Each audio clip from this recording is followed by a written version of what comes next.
We shouldn't have called it book retorts. What were you thinking? Well, the pun doesn't work if it's movie retorts. I know. Cursed by our own punnery.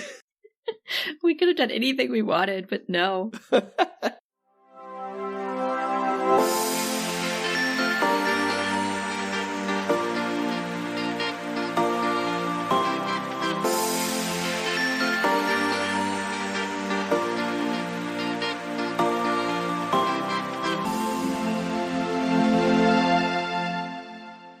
Hello, everybody, and welcome to Book Retorts. I'm Danielle. I'm Sam. And this is the podcast where one of us explains a weird piece of media to the other who has no experience with it. That's right, Danielle. I have no experience like a new dog at dog training. Teach me to jump through that hoop. Sure. Agility You'd be like training. a little terrier or something. You think I'd be a little terrier? Yeah, something black and fuzzy. Black and white? Okay, we don't have time to delve into that, I think. But that's a whole podcast on its own. Maybe a Scotty dog? But like curly fuzzy, maybe. Is there a reason behind that, or just that's Just what you vibes. like? I'm Okay. just thinking that that's what you would be. It's my extensive dog knowledge. Yeah. All right. Well, if you out there have an opinion what dog I would be, you can reach us at bookretorts.com. Something hyper and Yes. small to medium. Okay. Sure. You know, I'll Google breeds. We'll get back to this. We don't have to. You'll be a smart dog, though. Don't worry, Sam. No, thank you. Anyway, that's not what we're here for. We are No. not here to talk about Sam's dog breed. Entirely irrelevant, but I appreciate the thought. Well, you're the one who brought it up into conversation. Yes, all my fault. No, we are going back, Sam. I thought it was time to... Are we going back to another Hardy Boys book? No, but similar. Is it Nancy Drew? It's not. It's Francine Pascal, Sweet Valley High. Oh, no. I'm so excited about this one. Those books drive me insane. They're so crazy. This is a series of books. It's going to be a two-parter, everyone. Oh, no. Books 104 through 106, starting with Love and Death in London. Oh, okay, sure. Sounds like a Sherlock Holmes story. Kind of. I will send you the very short summary that I couldn't find a longer one, and I forgot to write a longer one for you, so you get this. I'm just glad I don't have to summarize the previous books. You do not. They have nothing to do with anything. There's a Excellent. reference, sort of, to something we've talked about, but other than that, no. All right, so the first in a 3-part series, Elizabeth and Jessica Wakefield travel to England, working as summer interns for the London Journal. Not a real thing. They are assigned to the Scotland Yard beat, why, their children, and decide to investigate a series of grisly murders. What? What? I feel like you saying why their children is me the entire book. To be clear, they're like, what, 16, right? They're 16, which, we will get into. You know, I know the drinking age in London is like 16, but I still 18? don't. Maybe I'm thinking of like. I don't know what it was in 19, whatever Sure. this was written. It's either 18 or 16 at some point. I forget. Maybe that's Germany. I don't remember. It doesn't matter. I could be wrong. But the point is, I know that they have a younger definition of adult in European countries, but I still think 16 is too young for the grisly murder beat on the newspaper, nor as interns, I think they're qualified to cover grisly murder. I think it's something a vetted reporter with years of experience could do with sensitivity and tact, while children would not. But hey. That's not even the worst of it. We will get into their age. No. Aw, Wakefield twins. So much therapy needed, so little given. All right.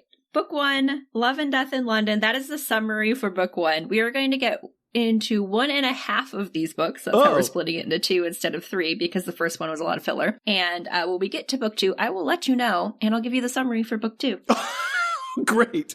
Double summary episode. I'm so excited. I didn't want to give everything away. No because spoilers this up is one of front. those books, this is one of those books that's more fun if you do not know what's coming. And I do not. All right, Elizabeth and Jessica Wakefield, as you may remember, identical twins, or if they're fraternal, they certainly look identical. Identically And fraternal. Got it. The book opens with them arriving in London to start a summer internship, as we've established, at the London Journal, which is a very serious newspaper, Sam. Yeah, it sounds so serious. They put children on the murder beat. I'm not entirely sure how Jessica got this honor because Elizabeth is the book smart one who like actually takes this job very seriously, and Jessica's like, yay, we're here to party. I'm sure her parents were like, look. Bought her way on. Yeah, you got like talk to them. Like, look, if you want to take Elizabeth, you got to take Jessica too. We'll give you like an extra, whatever, £5,000. I don't know what cost some money back then, but like, just please. She's a nepo baby, essentially, being paid. Yes. Yeah. It's great. So before they left, in honor of their internship, their friends threw them this crazy London themed party. Everybody like dressed up as famous people from London, like Sherlock Holmes or whatever. Question. And they watched an American Werewolf in London, and they just had like the best time. Okay, great. Awesome. But question. Yes. My only context are the Evil Twin series of novels. Are they past the whole "you murdered my boyfriend" and drugged me thing, or are they not? Yes, so it is referenced in this book. That's what I was talking about earlier. Okay. Vaguely referenced, but yes, they're over it. They're best friends again. Okay, it's great. Fine. That was easy. Because Elizabeth didn't really kill her boyfriend. It was somebody else, I think. I don't remember the plot of that, I'll be honest. Okay, hold on. Let me... Powers of recall activated. It wasn't it like she drugged her at prom and they got into an accident, but the driver they crashed into was also drunk? Something, yes. But they decided that it wasn't Elizabeth's fault, so it was the fine. other drunk driver's fault, which does not excuse Jessica drugging Elizabeth. Yes. And her boyfriend is still killed. Like, she's still dead. Yeah, so this is post that. Jessica, I don't think, has had another serious boyfriend since then. But how could she? Her sister would kill him.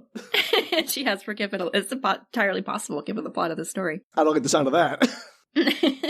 So they catch a cab from the airport to their housing. The cabbie welcomes them to London, but as he drives off from the airport, Jessica panics at him driving on the wrong side of the road. Like, this is new information. Like, she's never seen this before in any movie whatsoever. Jessica, no. Don't be the standard American ignorant tourist. Do some basic work.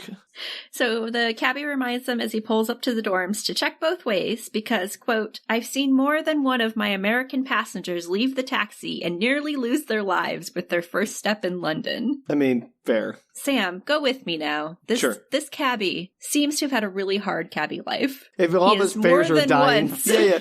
He's seen his American passengers almost get wiped out as they step out of his cabbie. He lives in fear of this very moment. Wait, did he say he saw them actually die or come close to? Nearly lose their lives. Okay, well, that's less.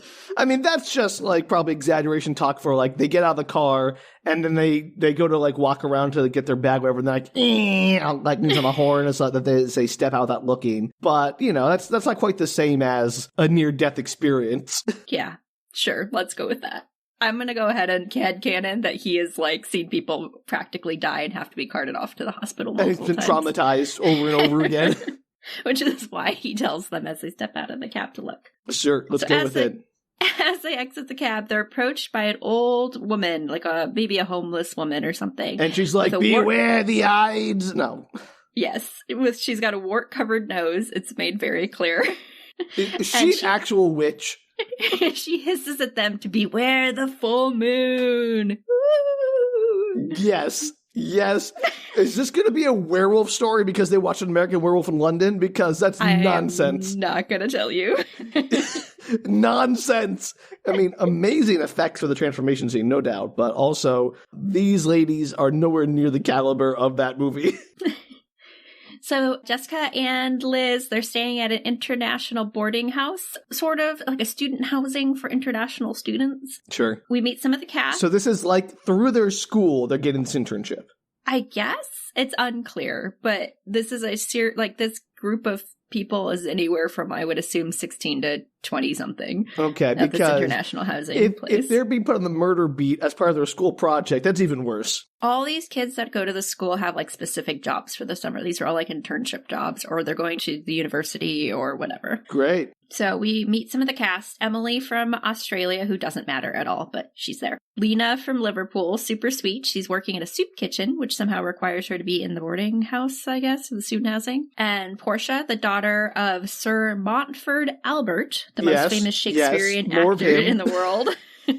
I will not remember any of these names, but thank you for trying. She's super snobby and rude and just landed a part in a new play opening on the West End. Emily also fills them in on some of the cute boys that are on the other floor, including David Bartholomew, also from Liverpool. He's studying literature at London University. We've got Gabriello Moretti. He's studying music. He is also irrelevant because he has a girlfriend, so who cares? Oh, come on, ladies. You're not just there to get some bangers and mash. And Renee, who is from France, who is studying like international diplomacy or is working at the, whatchamacallit? My brain just stopped working. At the embassy? Yes, thank you. He's working at the embassy. Got it. Got to get there. Elizabeth immediately wonders if, by pure chance, Renee happens to be the boy she met, apparently in a previous book, as an exchange student when she was in the south of France. He had been very rude, but it turned out he, quote, resented Americans because his American father had divorced his mother, and after remarrying and starting a new family in the States, he'd wanted nothing to do with the family he'd left behind. But Elizabeth had finally managed to break through his defenses. I'll never forget what a hero he was. Danielle, that day he overcame his fear of water to save Jessica's life after the sailing accident. And what then are you doing? Slow down. That was a wall of nonsense. It can't be that, Renee, Sam. Yeah, but it is, obviously. And why? Why is that wall of nonsense? It's like it's drowning in your words. Like a riptide was pulling me under. When I read it, it was like the summary of an entire book in a paragraph. Oh no! I'm just so afraid of what's happening. What's going to happen next? I gotta lie back and let the riptide take me aside. So I'm swimming at an angle back to shore. You'd think this would be more relevant to the plot. It is not. It is shockingly not. Okay, well, thank you for wasting our time. That's the best part. I like how you give Dan Simmons a lot of guff for having a bunch of irrelevant tangents in his book, but come on. This was giving you context as to why this may or may not be the Renee from the Yeah, but does that matter?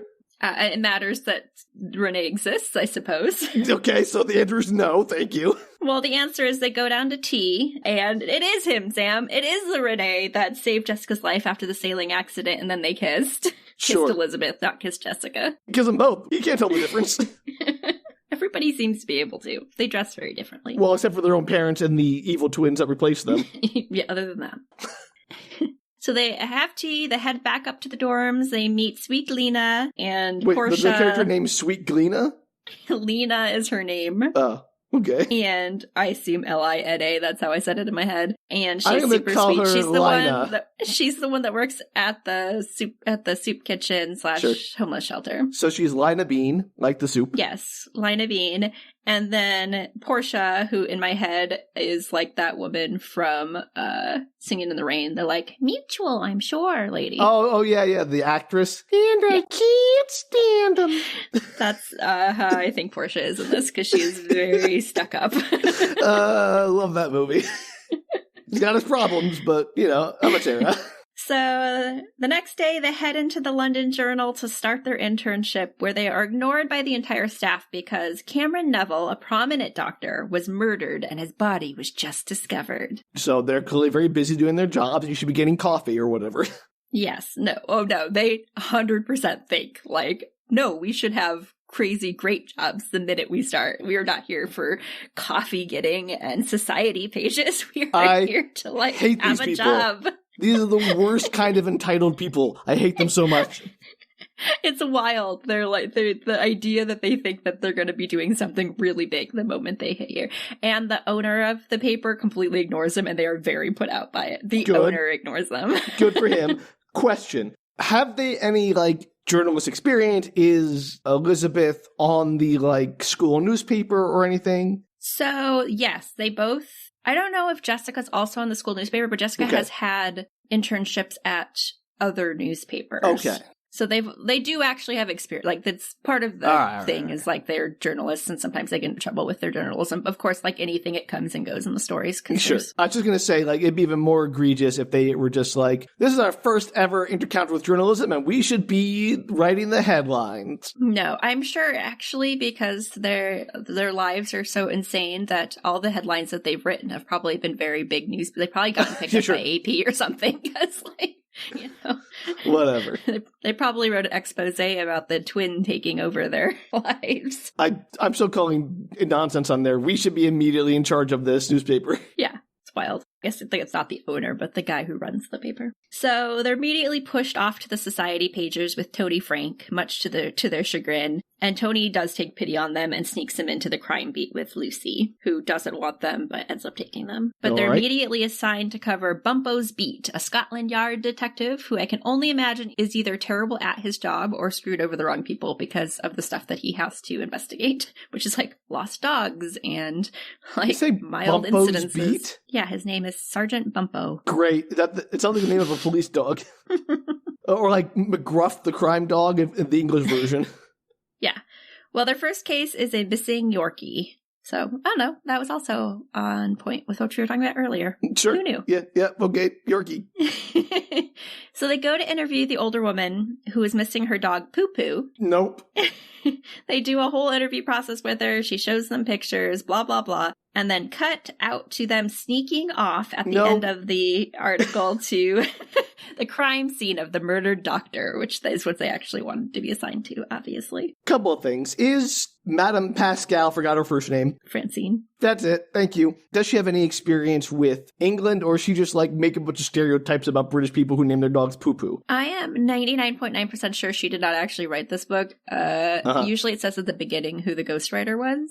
I guess it's not a ghostwriter, but like if they're written down, it tells you who wrote it based on the characters by Francine Pascal.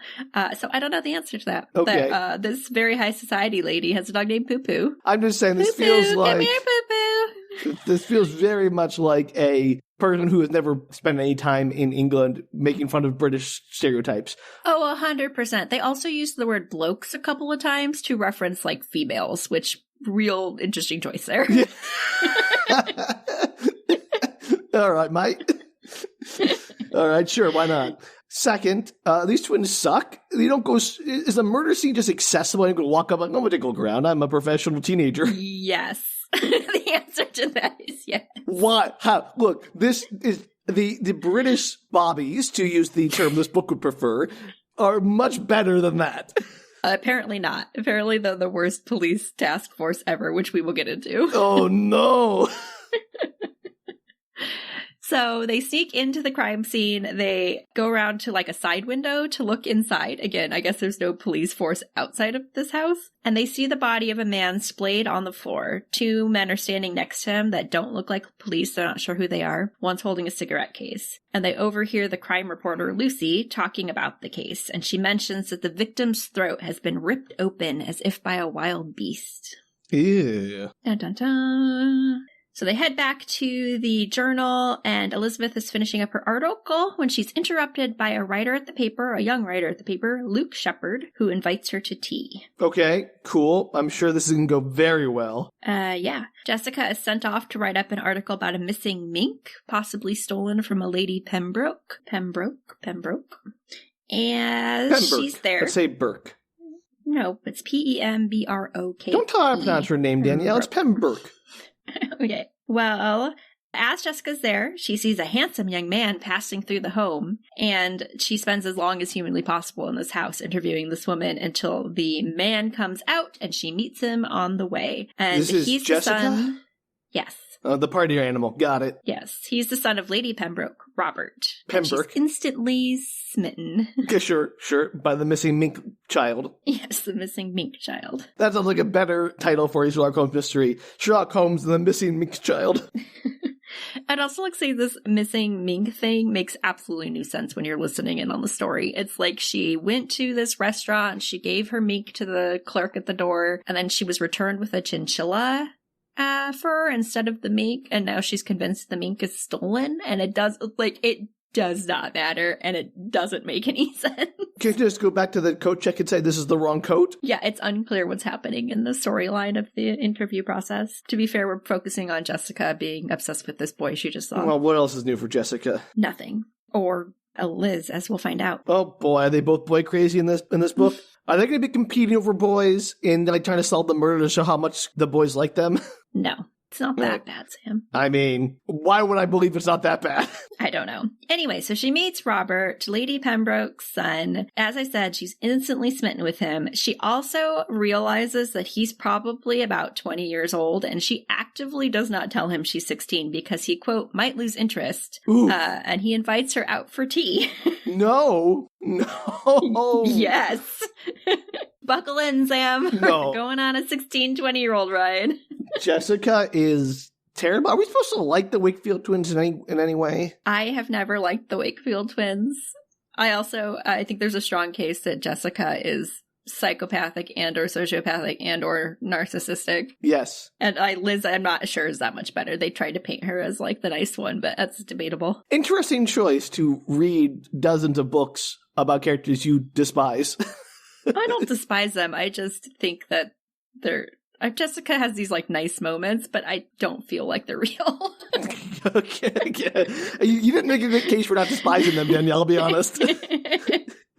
The stories are interesting, Sam. As we'll find out, they're in London at the Journal with murder.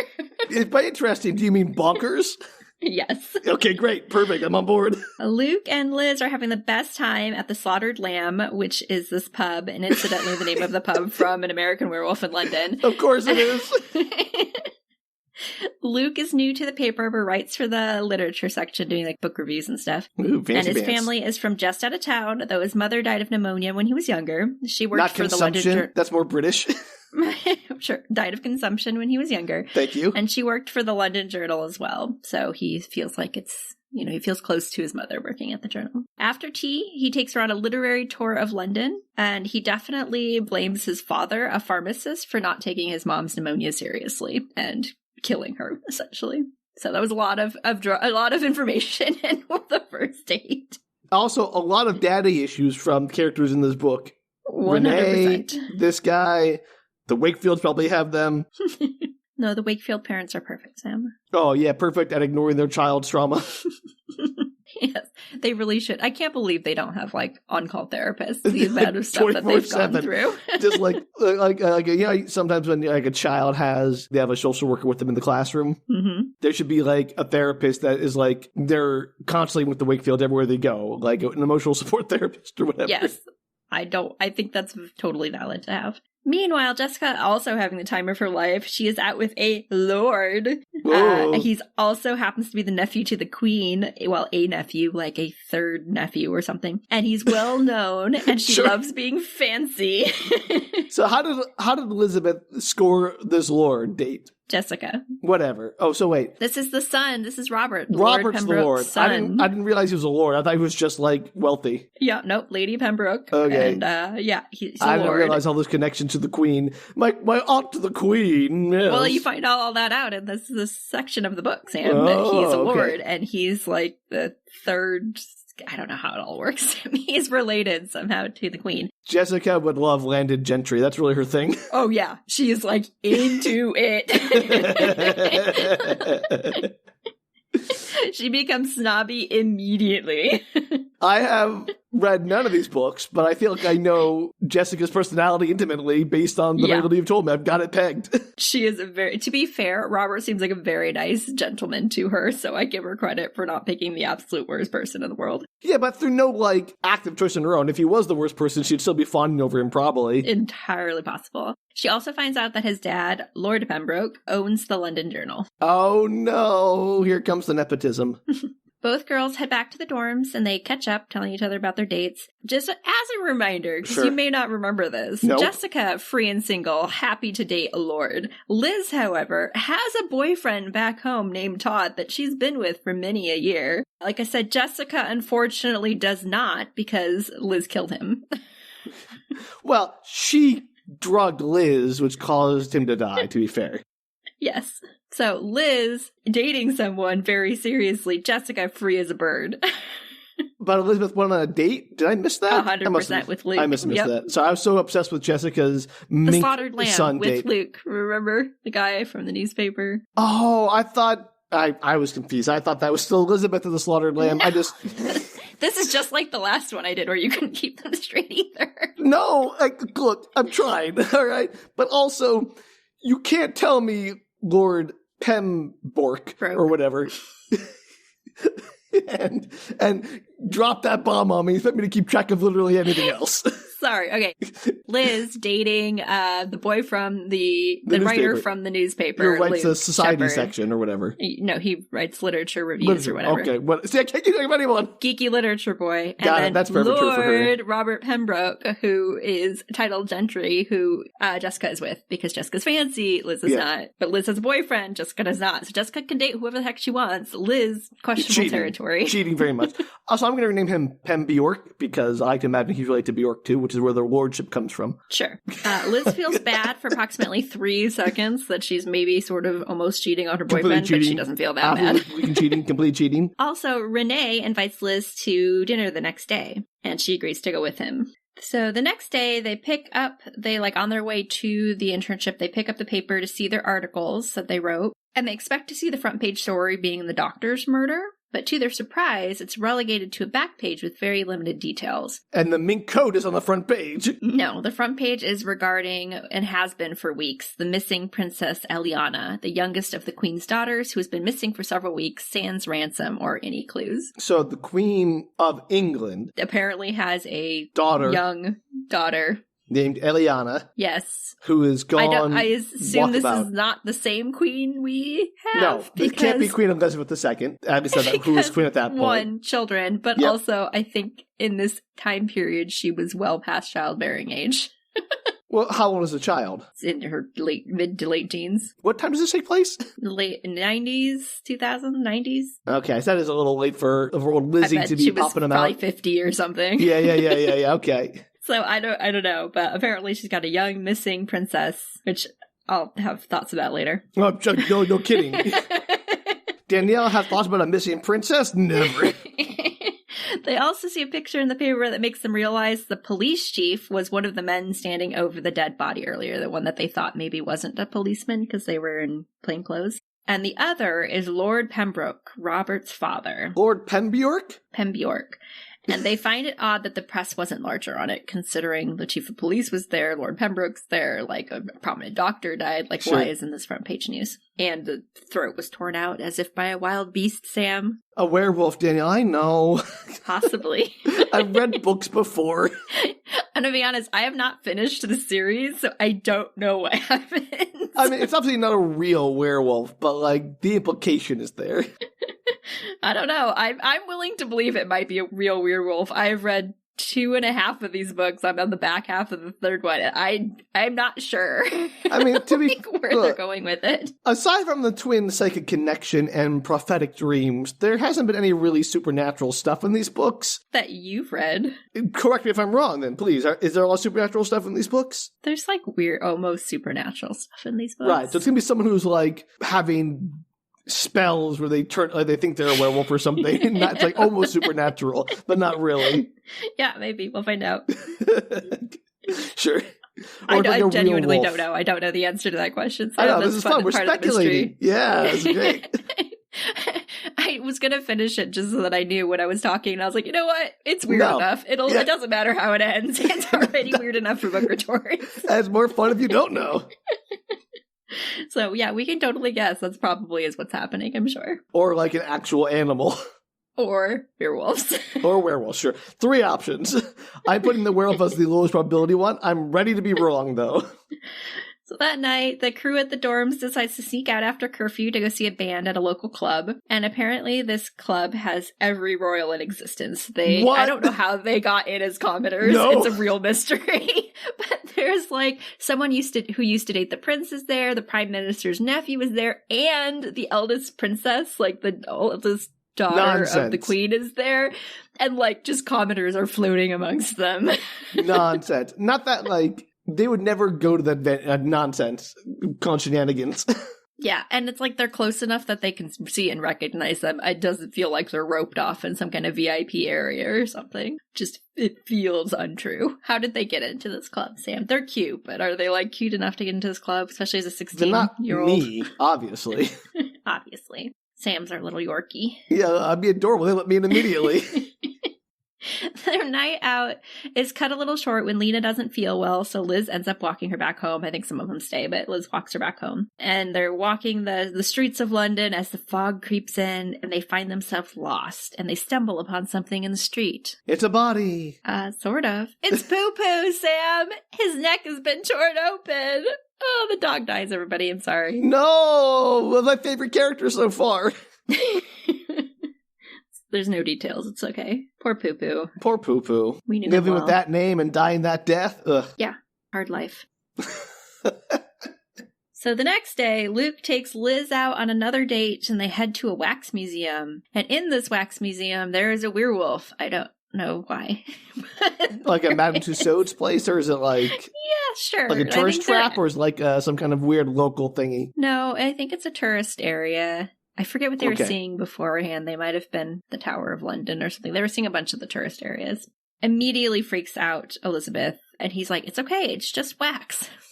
Like, okay. She didn't know that until then. Yeah, of course. She's like, that's a real werewolf? How'd they get that to stay so still outside the glass case? He tells her that the werewolf is one of the most fascinating creatures in folklore. No, it's not. The superstition dates back to medieval times. Sometimes the wolf transformation can be at will, other times triggered by the phases of the moon, but they're strongest at the full moon, and it's when the werewolf kills. Liz mentions that he seems to know a lot about werewolves, and he explains that his mother was particularly interested in them, and he grew interested in them as well. Because she used to date a werewolf. After she died. He says the only way to stop the werewolf is to destroy it by fire or by a weapon made of pure silver, like a silver bullet. Yeah. We all know that Danielle, you've done enough werewolf stories on this channel that we know. Yeah, we know, but apparently Elizabeth has never once read a werewolf book in her whole life. Oh, what a poor deprived childhood she's had. Yeah, and it's very clear. It's made very clear that Luke clearly believes in werewolves. This is not just like a passing fascination with him, just so you know. So they head to another pub to warm up, and Liz ends up telling him about the murder that they stumbled upon. And Luke is completely aghast. He tells her he thought it might be the case when she'd mentioned the dog with its neck torn out, but now he's convinced the murders were definitely committed by a werewolf. Oh no, werewolf! He's so convinced. What a jump in logic. You, hear about a dog with his throat torn out, and you're like, werewolf. Yeah, makes sense. That's the logical conclusion. Why? So they get back to Don't know, Danielle, but obviously werewolf makes more sense than other wild animal. Literally anything else. Sure. So they get back to the dorms. Luke kisses her on the cheek, and she's all in on this relationship. She's cheating on Todd or Ted. 100% cheating on Todd. Also, she forgot about Renee. Remember, she was supposed to go to dinner with him, and he she was double cheating on Todd with two people?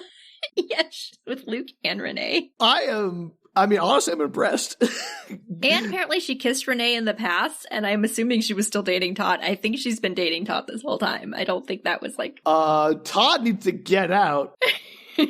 Todd needs to get away from the Wakefield as quickly as possible before he's either killed or he has his psyche broken. There's a 50% chance Todd is killed at some point. Yeah, no kidding. Anyway, Jessica goes out on another date with Lord Robert Pembroke, where she spent an inordinate amount of time trying to find the right outfit because, quote, he probably thinks I'm at least 18 and I don't want to disillusion him. Couple of things.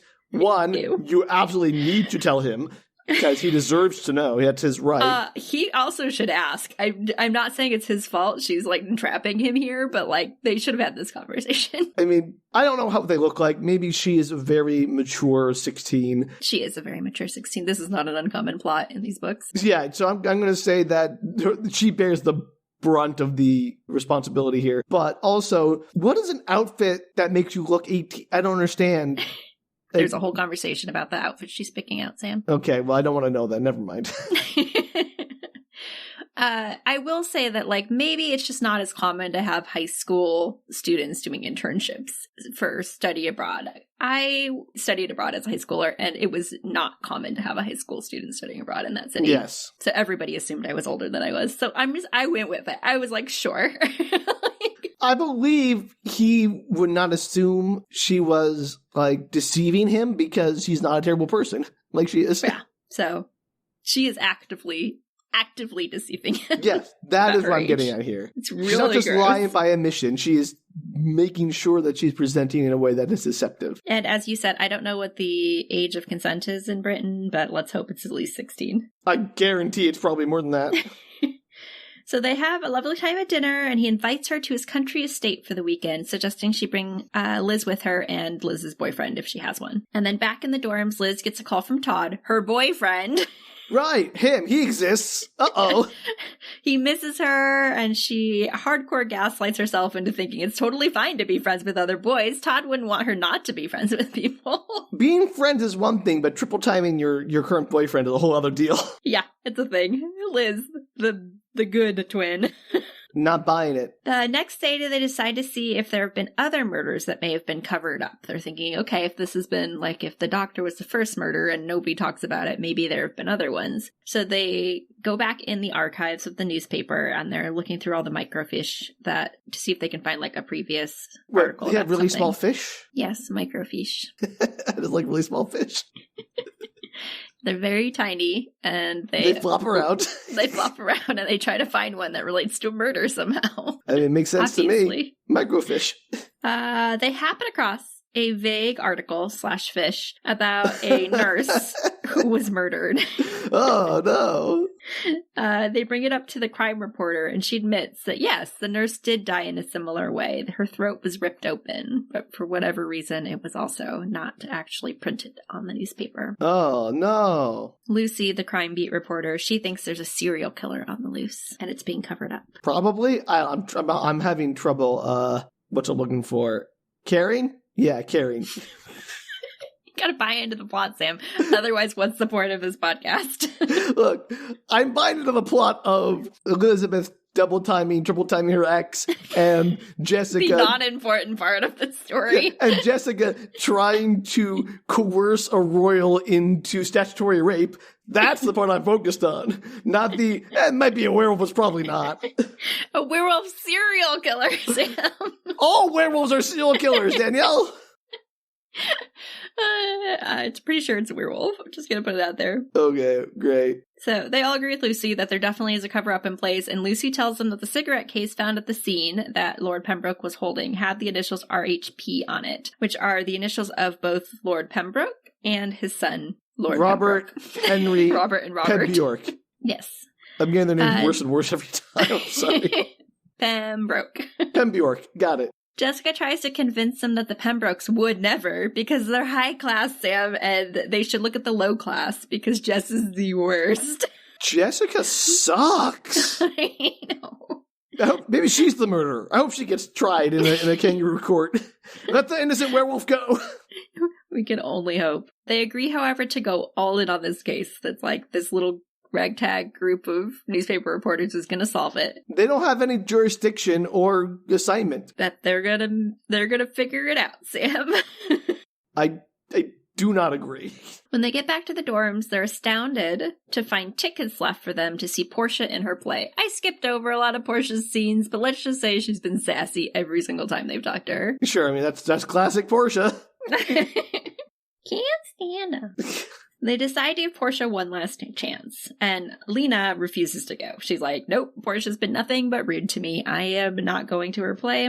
And Liz tries to talk her into it privately before they leave, suggesting that David will be disappointed, as he obviously has a thing for her. David Bartholomew, one of the boys at the school. Okay. And Lena declares that he definitely can't have a thing for her, and she definitely can't go out with him, and she definitely can't go to a fashionable West End theater. Doesn't Liz get it? And Liz is like, no, I don't understand. She's like, no, look at me closely. Don't you get why I can't do any of those things, Liz? She's a werewolf. No, Lena is the missing princess, Sam. She's Princess Eliana. I'm sorry. That was so stupid my brain froze. Lena. Couple of things. Lena has more scenes, so this is not quite as, like, weird as it sounds to this point. Nope. Couple of things. First off, you ran away from your home to live among the commoners and do an internship at a newspaper. Cool. No, he's not an internship. She's at a soup kitchen / homeless shelter, Sam. Okay. So she's doing good work. That's fine. Second, you just told the first random American you met that you're the princess. That she's known for like 1 week. Yes. Yeah, exactly. Like, yeah. You are not going to be very hidden for long. And let's just be clear that I think they're within walking distance to Buckingham Palace. Yeah. So she's basically moved 6 blocks or something. And that you taken any effort to disguise herself, or just be like, no one in the city I live in. Out is she went into the bathroom and she changed her hair color and cut it and different clothes, and then she joined a tour group and she snuck out of the palace. Okay, fine. But just if she just I'm living here feet from where I've run away from and nobody should ever recognize me here. And then her logic is that she can't go to one of these fancy parties because she'll be recognized. But if she she totally went to the concert the other night. Yeah. Because she left. She didn't feel well, quote unquote. Yeah, but there's that. There's also the fact that if she disguised herself adequately to be living blocks away from her home, surreptitiously, she should be able to mingle in the background of one of these events without being recognized. I'm with you, but apparently not. So her better solution is, instead of improving her disguise, let me tell my random American person I've known for, a few days that I am the missing princess. Yes, she trusts Liz, though, Sam. Why? Liz is cheating on her boyfriend. She's not trustworthy. Those are not two separate things, Sam. Maybe no, they're not. She's apparently very good at keeping secrets. Secrets from her boyfriend. Anyway, she can't go to the West End, Sam, because she will be recognized. Then she can't stay in London. You gotta get out of London. Yeah, why she didn't leave London is a real mystery. I guess she just wanted to stay she wanted to learn about her people. Because she's been trapped inside of the castle all this time. Yeah, that's how modern princesses work. They lock them in a castle like it's the medieval times. We find out this later, and I don't know that I wrote it in my notes, but she apparently was sickly, I think, as a child, and then her mom was very overprotective, and she basically never got to leave the castle or do anything. Just put her in a plastic bubble like that John Travolta movie. That I watched at your house, by the way. Did we actually watch that together? Yes. Oh, excellent. You're welcome. At a party. You're welcome. I threw the best parties. You can't tell me I didn't. Every weird movie that I've possibly ever seen has been at your house. I don't think that's true. I think a lot of them have, though, and you're welcome. Anyway, that's Lena's big story. She is the missing Princess Eliana princess. Yay! So, Eliana disguised herself by changing her name to Lena. Yeah. She sucks. She sucks at hiding. I'm sorry. She sucks at hiding. She's 16 or something. What are you expecting? I'm expecting her to have a modicum of sense. So anyway, they leave Lena there, or Liz leaves Lena there. They go to the theater, but they're confused because Portia isn't on the playbill. And they wonder if maybe she's just some tiny part that didn't make it to the playbill, which is not how playbills work, but sure. But to their surprise... No, they're everybody in the playbill. To their surprise, Portia plays the spoiled, sharp-tongued daughter of the main character, and she is a very good actor. No. Portia, the sarcastic person, plays a sarcastic spoiled person well. Go figure. Yeah, she's billed as Penelope Abbott in the playbill, they realize. She's not a very good actress, is she? She just played herself. Liz, as she's watching Portia, she realizes that the character seems very familiar. The way she moves and the lines she says, and it occurs to Liz that Portia's been playing her character all along, and she wonders if that's what Portia's really like, or Do you think this was method acting by Portia? Yes, that's what she's thinking right now. And that her real personality is yet to be determined? Correct. Nonsense. And if she is method acting, that tells you enough to know that she is not someone you want to spend time with, because people who, I have to treat you like crap because my job demands I method act means, you just want an excuse to treat people like crap. You're Maybe just a bad person. She's got a reason that she's method acting, Sam. You don't know. You don't know anything about Portia's life. I know enough to know that there's no excuse for treating people badly. So they head backstage after the play because they had backstage passes that were given to them. And to their surprise, Portia is thrilled to see them there and overjoyed that she did so well on stage. She was afraid that she couldn't pull it off, and she tells them that her father was very against her acting, and so she used the stage name so she wouldn't get any special favors and he wouldn't know that she was in a play. And she needed to prove herself, and she apologizes profusely for how she's been treating them, but she had to stay in character because she was so afraid she was going to screw it up on stage with her first big acting role. Nonsense. And then they'll forgive her, and now they're friends. Nonsense. Nonsense. You don't... Look, I'm not an actor. I know a few actors. That's just not how it works. No, I refuse. If one of my actor friends was like, I'm playing a terrible person. I'm playing Stanley from A Streetcar Named Desire, and I have to treat you badly. I'm like, no, then you're not welcome near me. But were they doing it because their father disapproved of them being on stage, Sam? I don't care. They're so afraid that they're going to screw it up if they get out of character. I don't care. They act better. Learn how to turn it on and off. Be a better actor. There's no gray area with Sam, everybody. It's just black or white. Look, I'm going to tell you right now, there is no gray area when it comes to treating people badly for whatever reason. You know, I'm doesn't matter. This way. They all forgive her, Sam. They're all now friends. It's fine. All right, maybe if lives hung in the balance, I could forgive her. But like for your acting job, no. Sorry. Even when this person's like 18 years old or something. Yeah. Okay. The weekend hits, and Liz and Jess head out with Robert to the country estate. I don't know that they ever call her Jess in the book, but it's faster to type. Sure. Whatever makes you happy. With Robert to the country estate, Liz has invited Luke with her. Totally not someone she's cheating with. All the time, you mean? And this is the first time that Liz gets to meet Robert, who she feels is kind of stuffy and insincere and a little stuck up. But he treats Jessica well enough, so she tries to go along with it. She's like, okay, whatever. I don't have to like him as long as he's treating Jessica well. Sure. But is Jessica treating him well? Yes, they seem like they get along just fine. Except for the whole deception about her age thing. Other than that, they seem like they get along just fine. Other than that tiny little detail. Maybe it's not a big deal in England, Sam. I don't know. I don't live there. Nope. Maybe it's not a big deal in 1994 or whatever this book was. We should really hope the year this feels relevant. Don't like that either. They make their way to the estate and meet the family. There is Lord and Lady Pembroke, and their friend Andrew Thatcher, who's the chief of police, and his fiancée Joy Singleton. Sure. Got it? Nope. Do not. Got it. They all head out for a horse ride, and Liz and Luke go off course to have some alone time. Boo. He points out some wolfsbane, which according to Laura, he says, only blooms when it's time for the werewolf to come out. Not wolfsbane. This freaks Liz out, because she is apparently easily startled. And believes anything. And he hands her a tarnished silver pendant on a chain. It's a wolf head with a 5-sided star. And he tells her the pentagram is a magical symbol of immense power. And with the wolf's head inside of it, it will contain and neutralize the wolf's power. If she wears the necklace, it'll protect her from the werewolf. Nope. Yes. Sure. Fine. Wolfsbane, necklace, pendant, magic. It's not a real werewolf. Well, Liz thinks that she can feel the power from the necklace, Sam, so maybe it is. Okay. Good for her. Yeah. So she accepts the necklace, and then they make out, because she's definitely not cheating on her boyfriend. Yeah, because people who aren't cheating on her boyfriend, she like think that in her head, like, I'm kissing him, but this isn't cheating, because it's just a friendly kiss between friends. She has very little thoughts about her boyfriend. I'm gonna be honest.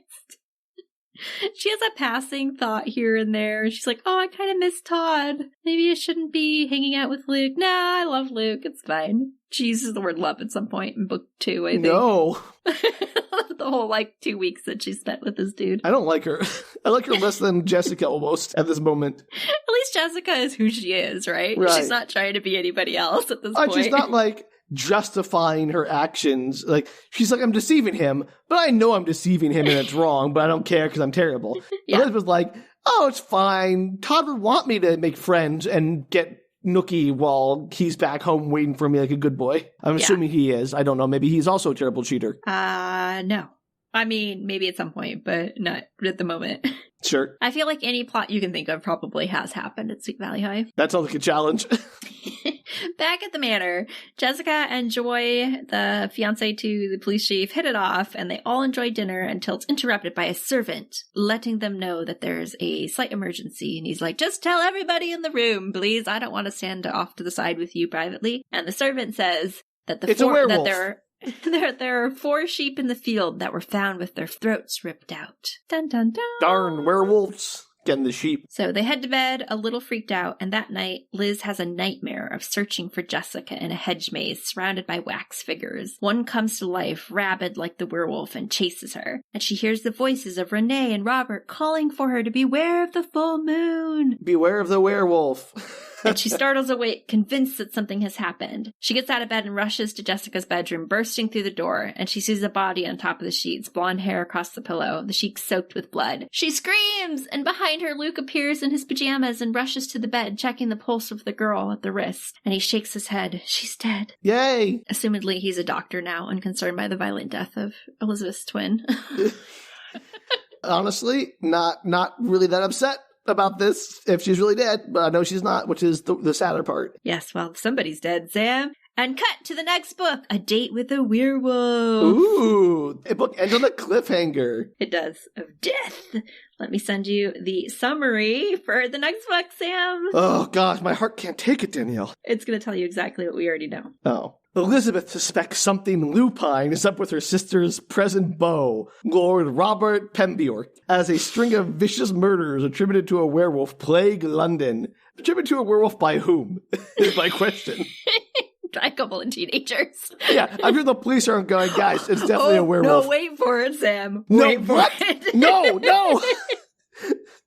All right, well, maybe I'm the idiot. Anyway, and she races to save Jessica from being the killer's next victim. All right. We start where we left off. And just kidding, it's totally not Jessica. Jessica's alive. It's Joy, the police chief's fiance. So sad. We knew her so well. She seemed like a lovely person, and she's really dead.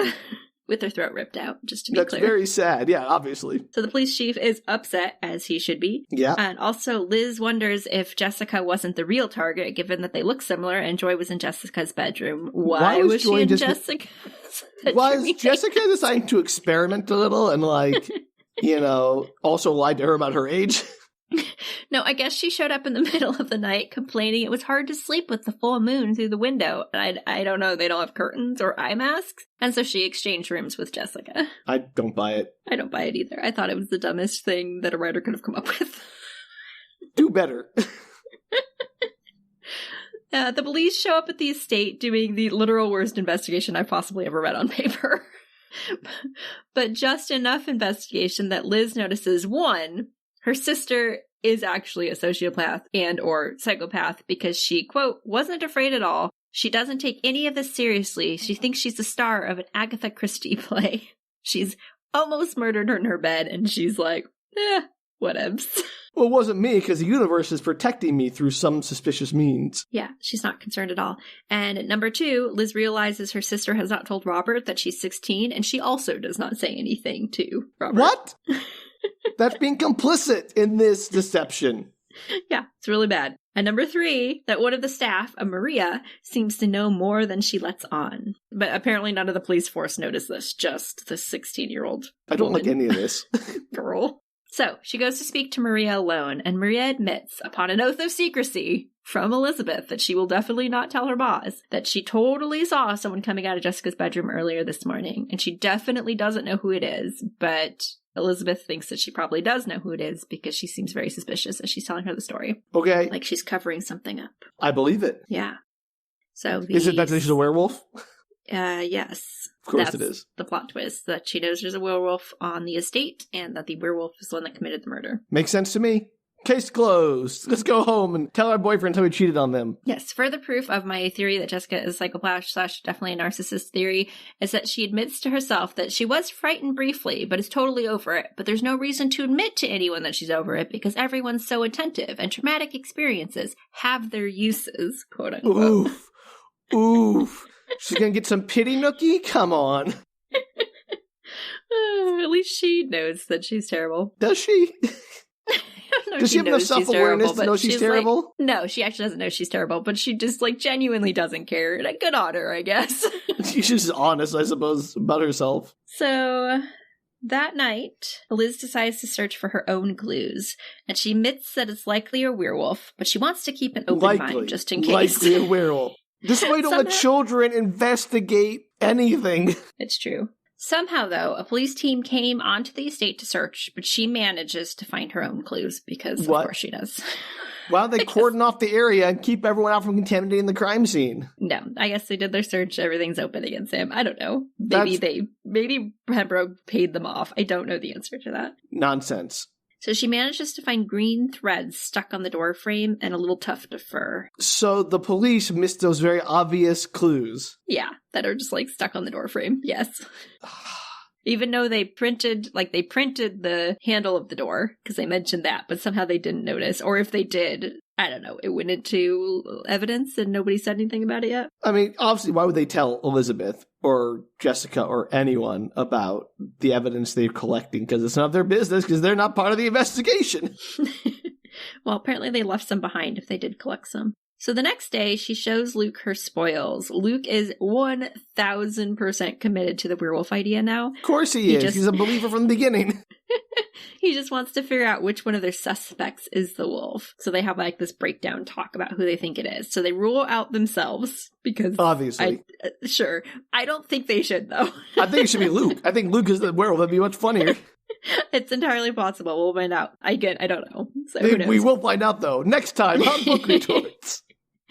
I will also find out sometime between now and next time on Book Retorts. Or two times for Book Retorts. Wouldn't it be funny if you didn't find out? I mean, maybe it just leaves it in like a mystery. I don't know. Mm-hmm. And they rule out the police chief because he seemed like he was truly in love with his fiancée, which seems like an insane reason to rule somebody out, but what do I know? This is why you don't let children do police work, because they're bad at it. And they're left with the servants and the Pembrokes. Liz doesn't think the servants are in on it. She knows they're aware of something from when she talked to Jessica? Maria. Jessica seems like the most likely to be a serial killer among them. Yeah, she could be, but she doesn't think that the servants murdered Joy. So they're down to the Pembrokes. That's it. The Lord and Lady Pembroke and Robert. The Pembroke's got it. Yes. We'll find evidence, Luke assures her. Werewolves are expert killers, but they aren't terribly skilled at covering their tracks, he says. Yeah, because he knows so much about them. I've tracked werewolves all across this great land. Let me tell you that they're all covering their tracks. Mind you, I've never caught up with one, but that's just because they're so bad at covering their tracks. I spend hours following them and end up never catching them. Yes, that's, I guess, what's happening here. I love when people say things in books and movies as if they are a real thing. Authoritative nonsense. A new article is in the news regarding the paper putting up £1 million for news leading to finding the missing princess. They're disgusted by the sensationalism from a newspaper that otherwise was well known for its hard-hitting journalism, but lately has been also, collect that £1 million, please. I know. I mean, honestly, if I was Elizabeth, I mean, I'm already cheating on my boyfriend. I might as well get the £1 million. Lena's I've known her for less than a week. Who cares? Yeah, agreed. She also, and I don't know if it's here, and it's not really that relevant to the plot, so I did leave it out, but I'm going to put it out here now because we're talking about it. She also, spills to Luke that it's the princess. What? And then it's like, don't worry, he's totally, not going to tell anybody. No. Lena, you made a bad choice in confidants.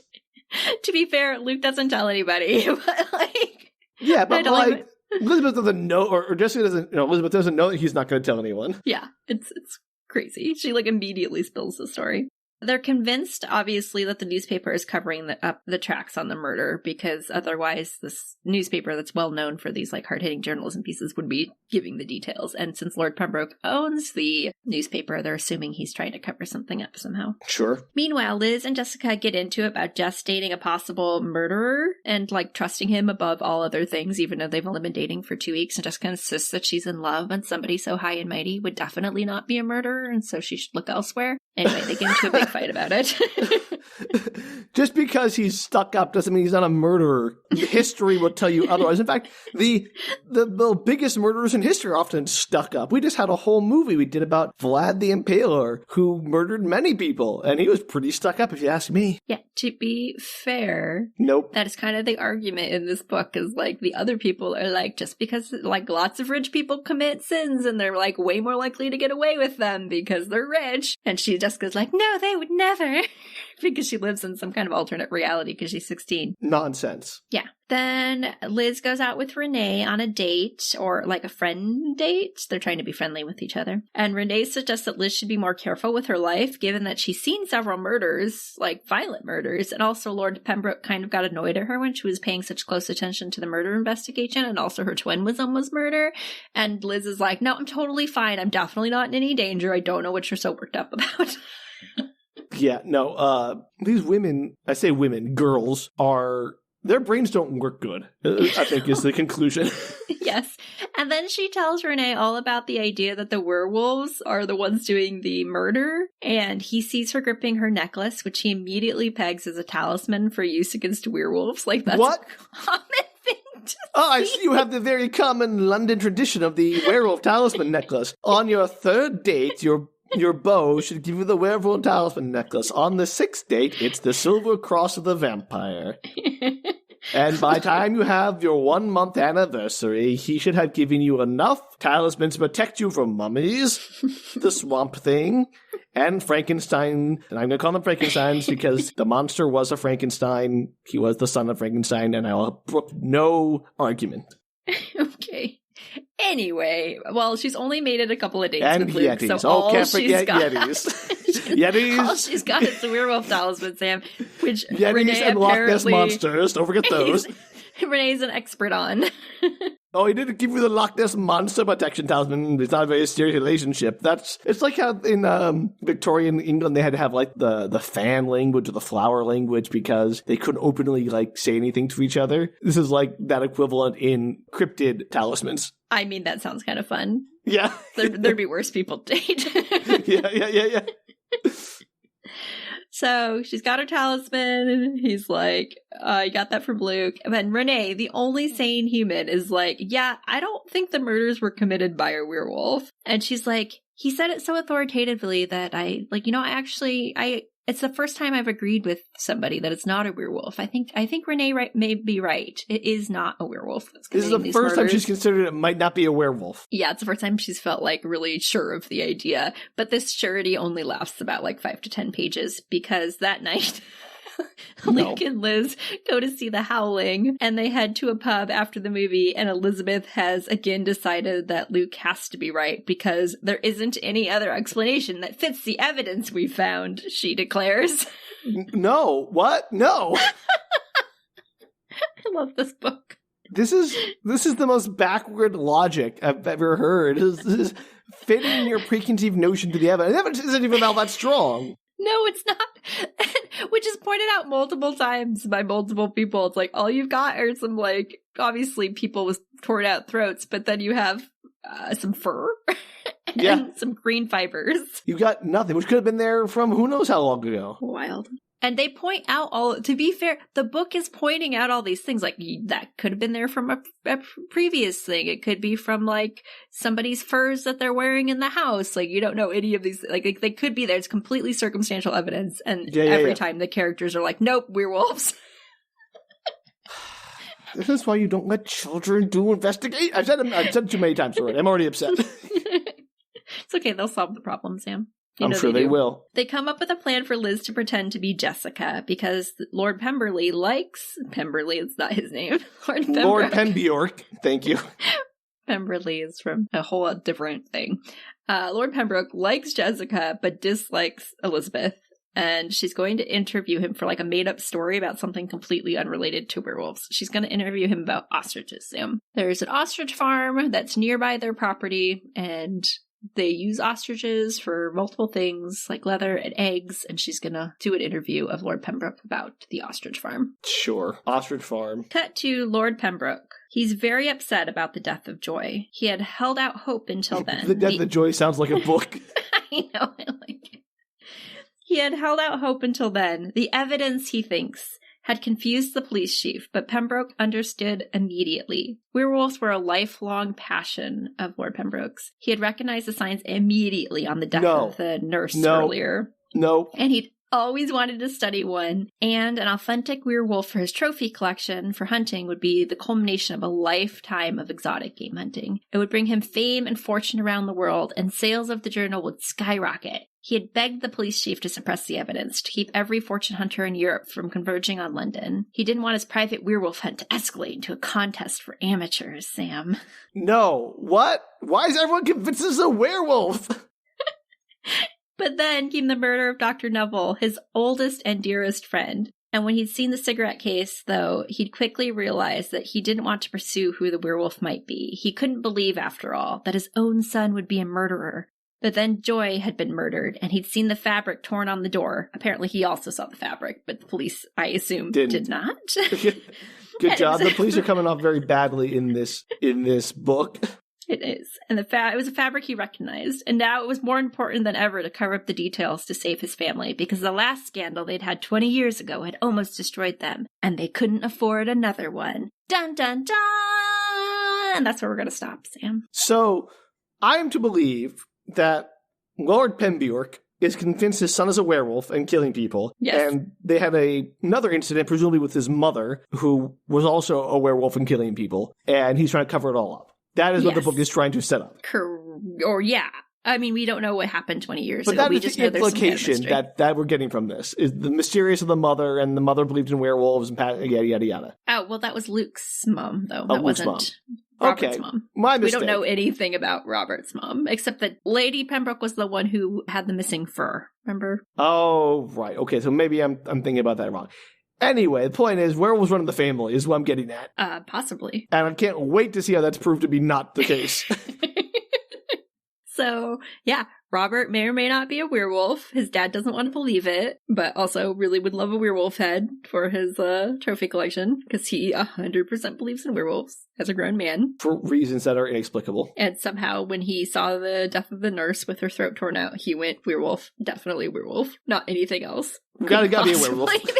Anything else. Also, couldn't his son just be like a regular murderer? Doesn't be a werewolf murderer. Who's tearing out throats, yes. Yeah, absolutely. I mean, look, people do weird stuff, Danielle. I'm not saying it's good. I'm just saying. Even the book says that. Some people murder, and like, you don't, like, it's, one of the characters is like, we don't need them to be werewolves. Humans do terrible things. This is my problem with the Sweet Valley High books, is that I get so distracted by how terrible the Wakefield twins are that I completely lose sight of the plot.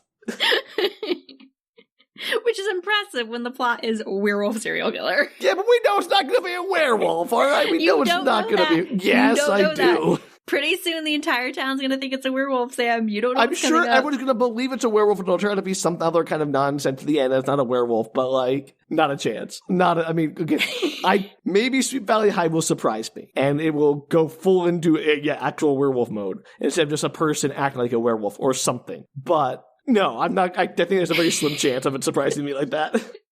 So your best guess is that somebody's going to some kind of fugue state, turning into like a fake werewolf. Yeah, or like there's psychosis in the family, or they're like being drugged, or they just are a serial killer likes killing people like at the throat, or it's an animal of some kind, like an actual animal, which seems unlikely. Do you think it's one of the family members or like people we've met so far, or do you think it's an outside person that we haven't met? I mean, I would love it to be an outside person, because it's great when mysteries are like, hey, the suspects, none of them are actually suspects. Here's the surprise person at the very last page. Remember is the actual woman murderer who was like, beware the full moon with the warty nose? Murderer.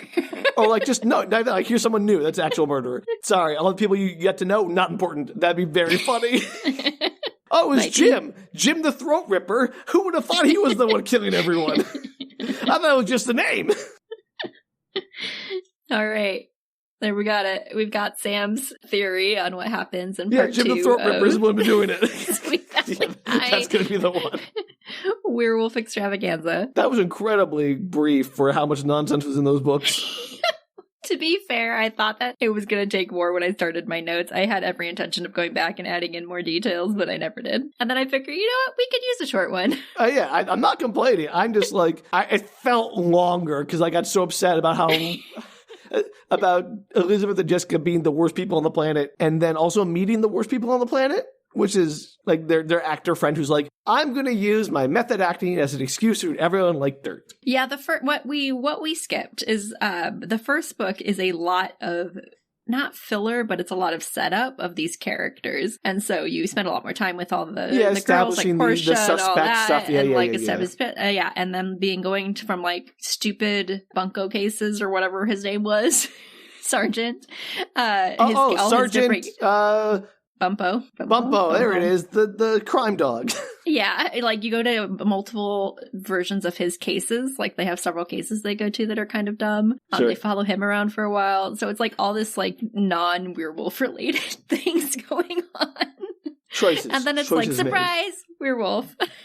Boy, those are choices. Sweet Valley High is great, Sam. There's an unlimited, untapped market of nonsense. I mean... You're lucky I don't do them more often. I mean, I thank my lucky stars that you are not as committed to Sweet Valley High as I was to Hyperion. Yeah, could do the whole series, but I won't. Every do book all is 112 just, books or whatever. yeah, every book is just pure nonsense. Honestly, again, I forgot there was a plot for half that book because I was so angry at the Wakefields. Totally fair. Totally fair. They're kind of awful. And here's the part that's going to be the really frustrating part, is they'll never face any repercussions for their terrible actions. Like, they will 100% not. She'll realize she wants to go back to Todd at the end, and like, no problem. He'll be like, nothing matters. He doesn't know that she's cheated or doesn't care, or maybe they break up for like 3 weeks and get back together. Yeah, exactly. Does Jessica get any trouble for pretending to be 18 and trying to seduce someone much older than her? No. No. She might even get to be a lord's wife. A lady. A lordette. I kind of went that direction. I was like, that's not the word. Well, I simply cannot wait to hear the conclusion of this werewolfless story, because I'm sure it will be. I hope there's werewolves, just for your sake, Sam. And you know what? If there are werewolves, I will be absolutely delighted, because it will be a surprise, and I love a good surprise. And I'm going to assume the end of this book. Wrong. I think it's not werewolves, but the end of this book will be something mysterious, and you'll hear like a off in the distance, and you'll be oh, is it werewolves? No. Because that's how the movie would end. Are there Sweet Valley High movies? There are Sweet Valley High TV shows, but there was only like a season or 2. And I bet it wasn't quite as nonsensical. Yeah, I suppose. It didn't get all the crazy plots. I don't know. I think a set of twins played the girls, so I could be wrong. It might have been just one person being both. I've seen them, but it's been a minute. I doubt it got to the werewolf ones. That's too bad. I'd love to see the werewolf TV show. I'd like to see them do like an anthology series, like the Goosebumps TV show, but Sweet Valley High. It can make its way back. There's no such thing as new media anymore. Hey, Bradley Cooper. I know you're making the Hyperion TV show. But boy, have you thought about Sweet Valley High? Yeah. Do you like convoluted plots and nonsense? Because, boy, we got another series that's just like Hyperion in that regard. The Hyperion of teen drama. Hyperion Jr. There you go. All right. Well, thank you so much for sharing, Danielle. I really appreciated learning more about the Wakefields and how terrible they are. Anytime. And if you out there want to write in and tell us what you think the murderer actually is, maybe it's a chupacabra. I don't know. You can do so. Plot twist is a vampire. Yeah, that'd be so good. That is throat ripping. That's very vampire territory. There's too much blood. I feel like if it was throat ripping with 0 blood, it would be vampires. I think that maybe it's a messy eater, Danielle. You don't know. That's true. It could be like a new. It could be a new vampire, like that hasn't figured out how to feast yet. And maybe some vampires just like to play with their food a little bit, get a little messy. I don't know. I'm not here to judge. But if you have an idea, please send it in to us at bookretorts.com. You can also message us at Blue Sky at Book Retorts. I also think there is a vampire storyline in Sweet Valley. Guarantee there is. I'm pretty sure. It's niggling in the back of my mind. And if you want to support our campaign to create the Sergeant Bumpo series of cartoon anti-crime shorts, you can do so at patreon.com/bookretorts. Yes, that's what we're going to do. Sergeant Bumpo says, I'm going... Was that even his name? What was his name? I don't care. It's so good. Sergeant, is it Blumpo? Bumpo. Okay, great. UMPO. Yeah. Perfect. Sergeant Bumpo says, I'm going to chomp down on crime. Maybe he's legally distinct catchphrase. Have we thought about him being the werewolf? Bumpo the crime dog, committing all the crimes. He's tired of his like stupid Scotland Yard crime beat. He's like, I'm gonna make some real crime. I'm gonna make some news that's worthy of my investigatory powers. He's like, I'm wasted on this nonsense. I've been doing perch snatches, and that's like, yeah, like, getting a good juicy murder. Then I'll show them all if I'm smarter than the rest of them. Brilliant. I love Sergeant Bumpo, the werewolf murderer. There's got to be a storyline where the detective is doing his own crimes to solve. Yeah, well, wasn't that like, And Then There Were None, the Agatha Christie book? Kind of? He wasn't doing it to solve them. He was pretending to be a detective. Yeah, I'm talking about a real detective who's just like making crimes so they can and like solving his own crimes to become famous. Like, I gotta hit quota. Let me just smash a few windows and then like, yep, solved it. Perfect. Amazing. All right. Well, Danielle, thank you for sharing. I hate to leave it on a cliffhanger, but we'll just have to survive until the next episode of Book Retorts does Sweet Valley High, the Wakefield Twins Suck. That's the tagline. The Wakefield Twins Suck. It's a great tagline. Very accurate. It kind of sums up everything I've said this whole episode. We're going to get to some hate mail. I like the Wakefield twins, everybody. You don't have to send hate mail. It's fine. Do you like them as people? No, but I like the stories. Does anybody like them as people? I mean, if you do, if you want to write me like a thesis statement on why these are good people. That's what I'm saying. I'm not saying the books are bad or that they're not fun to read. I'm saying the Wakefield twins as people are garbage. They're not great. Maybe we should have let Margot take over their lives. Right? Margot and, I don't know, was it Nicole or Dinah, whoever her other sister was? I feel like they can't, like, what are the chances that two sets of twins looked identical? And honestly, the fact that the murderer pair was the less objectionable pair is saying a lot. I think they were just like Jessica on steroids. Like, they were just... More Jessica, more all the time? Yeah, they were just really confident, murderous versions of Jessica. I kind of love the idea of Wakefield Twins 2, more Jessica, more bad. She's got some crazy plot lines. All right, well, anyway, you can read those theses to Danielle, but until then, it's probably not a werewolf. Bye! Take care, everyone.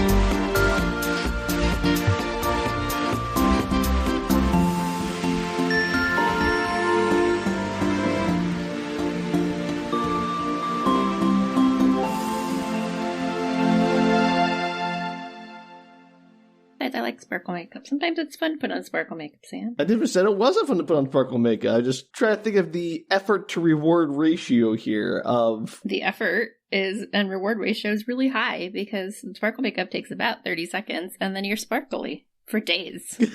Well, you want to be or not.